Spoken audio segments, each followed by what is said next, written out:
నమస్కారం అండి. మీ ఎర్రంరెడ్డి తిరుపతి రెడ్డి. నిన్న ఒక బహిరంగ సభలో రేవంత్ రెడ్డి గారు మాట్లాడుతూ కేసీఆర్ నీకు కాళేశ్వరం మీద నోటీస్ ఇస్తేనే భయపడుతున్నావా అంటున్నాడు. రేవంత్ రెడ్డి గారు ఒకటి గుర్తుపెట్టుకోండి, చావు నోట్లో తలబెట్టి సకల జనులను ఏకం చేసి దేశంలో ఉన్నటువంటి అన్ని పార్టీలను ఐక్యం చేసి తన యొక్క వాదనతో వాళ్ళందరినీ కూడా తెలంగాణ వాదానికి అనుకూలంగా మార్చి చివరికి నై తెలంగాణ అన్నటువంటి మజ్లిస్ కమ్యూనిస్టులను కూడా చేత ఎస్ అనిపించి తెలంగాణకు బద్ధ విరోధిగా ఉన్నటువంటి చంద్రబాబు నాయుడు గారి చేత కూడా జై తెలంగాణ అనేటువంటి ఉత్తరాన్ని ఇప్పించి తెలంగాణను తీసుకొచ్చినటువంటి మహానాయకుడు కేసీఆర్ గారు. కేసీఆర్ గారికి పదవులు అనేటువంటి గడ్డి ఈకలతో సమానం. ఇట్లా తను పలుమారు రాజీనామా చేసిండు, బై ఎలక్షన్ వేయండు, తన ఎమ్మెల్యేలను ఎంపీలను పలుమారు రాజీనామా చేయించండు తెలంగాణ ఉద్యమం కోసం. అంటే పదవి కాంక్ష ఉన్నోడు ఎప్పుడు రాజీనామా చేయడు. అటువంటి మహానుభావుని పట్టుకొని ఇష్టం మాట్లాడుతున్నావే. కాళేశ్వరం ప్రాజెక్టు కట్టడం కేసీఆర్ గారు చేసిన తప్ప. కాళేశ్వరం ప్రాజెక్ట్ అంటే ఏంది? ఇప్పుడు 3 ప్రధానమైనటువంటి బ్యారేజీలు ఉన్నాయి. మేడిగడ్డ, అన్నారం, సుందిల్ల 3 ప్రధాన బ్యారేజీలు ఉన్నాయి. ఆ బ్యారేజీలకు దాదాపు 1,00,000 కోట్ల కుంభకోణం అయిందని చెప్పేసి మీ కాంగ్రెస్ సన్నాసులు చేసినటువంటి ప్రచారాన్ని ప్రజలు నమ్మి, మీ 6 గ్యారంటీల మోసాన్ని నమ్మి మీకు ఓట్లేసి మీకు అక్కడ కూసబెడితే మీరు చేసినటువంటి పనికిమాల పరిపాలన ఎట్టుంది? 18 నెలల లోపల తెలంగాణ మొత్తం సర్వనాశనం చేసి 1,80,000 కోట్ల అప్పు తీసుకొచ్చారు. ఒక తట్టడి మట్టి ఎక్కడ పోయలేదు, ఒక ఇటుక పెట్టి ఒక బిల్డింగ్ కట్టింది లేదు. ఇలా తెలంగాణలో కేసీఆర్ అనవాళ్ళు ఎక్కడ పోతే కనపడతాయి. మీరు కూర్చున్న సచివాలయంతో సహా ఊరూర ప్రతి జిల్లా హెడ్ క్వార్టర్లో మెడికల్ కాలేజీకి సుమారు 1000 గురుకులాలు. ఎక్కడైనా ఆంజనేయ స్వామి గుడి ఉందో లేదో తెలియదు, కానీ ఏ ఊళ్ళోనైనా కేసీఆర్ సంక్షేమ పథకం అందనటువంటి గృహం అనేది లేదంటే తెలంగాణలో అతిశయోక్తి కాదు. అటువంటి కేసీఆర్ను పట్టుకొని ఇష్టం ఉన్నట్టు మాట్లాడుతున్నారు. కాళేశ్వరం ప్రాజెక్ట్ అనేది అతని డ్రీమ్ ప్రాజెక్ట్ కేసీఆర్ గారిది. తన యొక్క డ్రీమును ఇట్లా మన తలవంపున్న కొన్ని వేల ఈ యొక్క టీఎంసీల వాటర్ పోయి సముద్రంలో కలుస్తూ ఉంది. దాన్ని సద్వినియోగం చేసుకోవాలి, తెలంగాణ సస్యశ్యామలం చేయాలని తన డ్రీమును తీసుకెళ్లేది, డ్రీమ్ ప్రాజెక్ట్ కాళేశ్వరాన్ని తీసుకెళ్లి క్యాబినెట్ ముందు పెట్టి క్యాబినెట్ ఆమోదంతో అధికారులకు అందజేయడం జరిగింది. అధికారులు ఎల్ఎన్టీ అనేటువంటి సంస్థను తీసుకొని ఆ సంస్థకు ఈ కాంట్రాక్ట్ కట్టబెట్టడం జరిగింది. కట్టబెట్టిన తర్వాత ప్రాజెక్ట్ నిర్మితమైంది, తెలంగాణకు సస్యశ్యామలం మైంది. కోనసీమను తలపించే విధంగా ఆకుపచ్చనంతో అలముకున్న తెలంగాణ లోపల ఇవాళ రైస్ బౌల్ ఆఫ్ ఇండియాగా మారింది. మొత్తం దేశానికి అన్నం పెట్టేటువంటి పరిస్థితులు తెలంగాణలో సిద్ధించినాయి. నడి ఎండాకాలంలో కూడా మత్తళ్ళు పోసినాయి చెరువులు కాళేశ్వరం ప్రాజెక్టు వల్ల. ఎన్నడైనా ఎండాకాలంలో మత్తళ్ళు పోసిన చరిత్ర ఉందా? నేనైతే పుట్టి దాదాపు 40-50 సంవత్సరాలు నేను. సో ఇంతవరకు ఏనాడు కూడా ఎండాకాలంలో అలుగులు పోసిన దాఖలాలు చూడలే. కానీ గత 10 ఏళ్ల లోపల అలుగులు పోసిన చెరువుల మొత్తం కూడా కాళేశ్వరం ప్రాజెక్టు యొక్క ప్రభావం కాదా అది?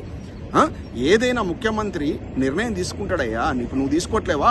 ఇప్పుడు ఈనాడు నువ్వు తీసుకున్న నిర్ణయాలంటే మీద రేపు నోటీసులు ఇస్తే నువ్వు తట్టుకోగలుగుతావా? ఆనాడు ముఖ్యమంత్రిగా 10 ఏళ్ళు ఉన్నాడు కేసీఆర్ గారు. కొన్ని నిర్ణయాలు తీసుకున్నారు. తన యొక్క ప్రపోజల్ దళిత బంధు కావచ్చు, రైతు బంధు కావచ్చు, రుణమాఫీ పథకం కావచ్చు, యొక్క వృద్ధాప్య పెన్షన్లు కావచ్చు, కళ్యాణ లక్ష్మి కావచ్చు, వాటన్నిటితోటి ఇట్లాంటిది కాళేశ్వరం ప్రాజెక్టు కూడా తీసుకున్నాడు. నిర్ణయాలు తీసుకున్న తర్వాత క్యాబినెట్ ఆమోదం ఉంటుంది. క్యాబినెట్ ఆమోదం ఉన్న తర్వాత అధికారులకు అందజేస్తారు. అధికారులు ఏం చేస్తారు?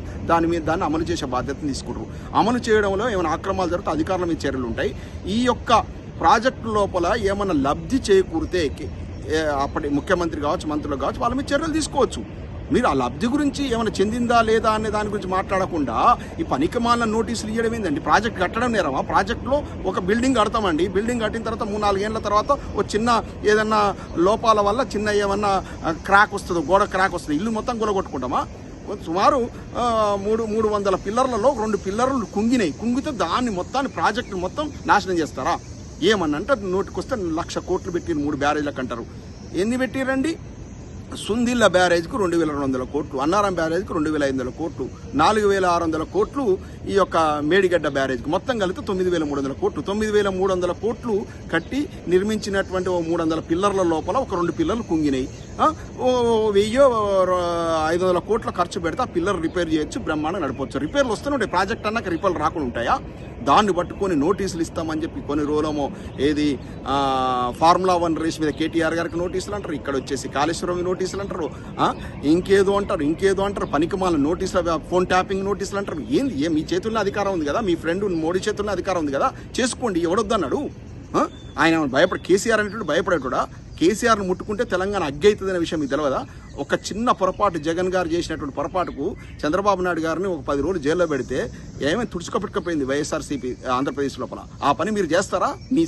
మీ సహచరుల మంత్రులు ఒప్పుకుంటారా? మిమ్మల్నే తరిమి కొడతారు మీ కాంగ్రెస్ పార్టీలో ఆ పని చేస్తే. ఎందుకంటే కేసీఆర్ను ముట్టుకుంటే తెలంగాణ అగ్గి అవుతుంది.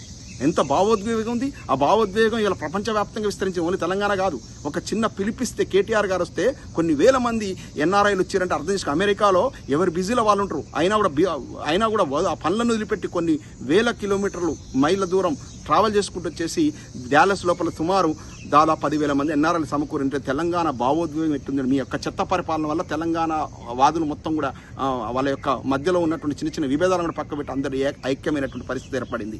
ఇది ఈనాడు ఉన్నటువంటి పరిస్థితి. తెలంగాణ ముట్టుకునే శక్తి మీకుందా? తెలంగాణ టచ్ చేయగలుగుతారా? కేసీఆర్ గారు టచ్ చేయగలుగుతారా? కేసీఆర్ గారు టచ్ చేసేటువంటి శక్తి మీకుందా? అన్ని పనికిమాల పనులు చేయకండి. మీరు ఇచ్చిన 6 గ్యారంటీలను అమలు చేసేయడం చేతగాక అప్పు దొరకట్లేదు, చెప్పులు ఎత్తుకపోయే దొంగలాగా చూస్తున్నారు. ఇవన్నీ చెప్పుకుంటూ సానుభూతి చూడాలని చూసారు. సానుభూతి రాలే తప్ప జనాలు మీకు ఎదురుదాడి వచ్చింది. దాన్ని తప్పించుకోవడానికి కేసీఆర్ గారి మీద నోటీసుల వ్యవహారం బయట తీసుకొచ్చారు. ప్రజలన్నీ గమనిస్తున్నారు. మీకు కర్రు గాల్చి వాత పెడతారు రేపు ఎలక్షన్ లోపల.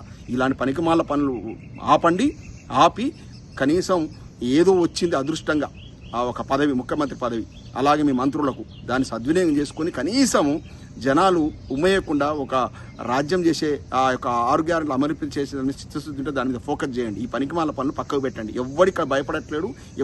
తెలంగాణ బ్లడ్లోనే భయపడే తత్వం లేదు. అర్థమైందా? సో ఇప్పటికైనా ఫోకస్ పెట్టండి. తెలంగాణ ప్రజలారా మీకు ఒక్కటే విన్నపం. ఈ కాంగ్రెస్ సన్నాసులు చేసినటువంటి 6 గ్యారెంటీలు 420 హామీల నుంచి డివియేట్ కావడానికి వాళ్ళు అమలు చేసేటువంటి సత్తా వాళ్ళకి లేదు. కాబట్టి పరిపాలన చేయడం చేతగాక కేసీఆర్ గారి మీద ఇంకా దుమ్మెత్తిపోస్తున్నారు. ఇది గమనించండి. వచ్చేటువంటి ఎన్నికల లోపల కర్రుగాల్చి వాత పెట్టండి. వీళ్ళకి తగిన బుద్ధి చెప్పాలి. జై తెలంగాణ.